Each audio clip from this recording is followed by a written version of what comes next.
Mind power draws upon years of research and working in the field of human development and taps into the huge resources and wisdom from neuroscience.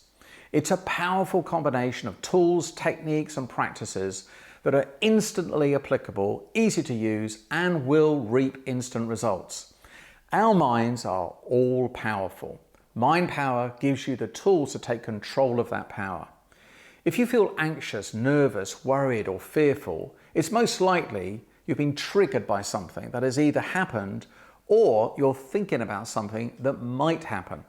Either way, we are doing something in our minds that is causing us to maintain that inhibiting feeling. People who exercise low power over their minds will complain they have no real control over how they feel. Worse still, they could even catastrophize a situation, making things even worse than they actually are. Now, we've all seen people react out of proportion to the size of an incident, haven't we? In fact, you could have several people experiencing the same incident, yet they feel something quite different to each other. Where our mind goes, our body follows, and vice versa. That's why it's important to control the mind.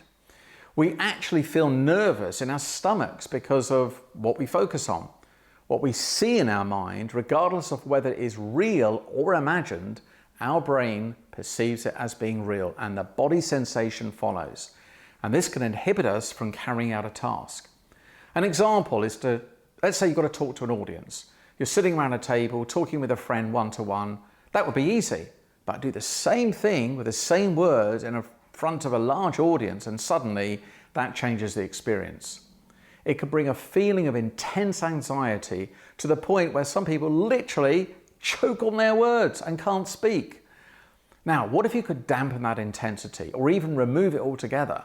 Even better, what if you could get excited about doing a talk? The point is, with the right tools, you can.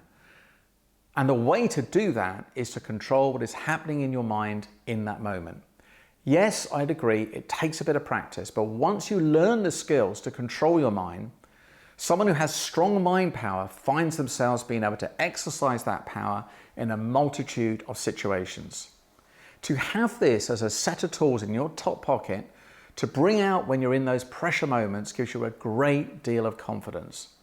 There are many athletes in the sporting world that can lose their mind in critical moments because they have not done the mental conditioning to prepare themselves for those situations. Then there are those that seem to defy all the odds and outperform beyond their ability because, guess what, of their strong mindset. This is a result of mental coaching and conditioning, and you can do the same. It's really fun and fascinating to learn about the power of our minds.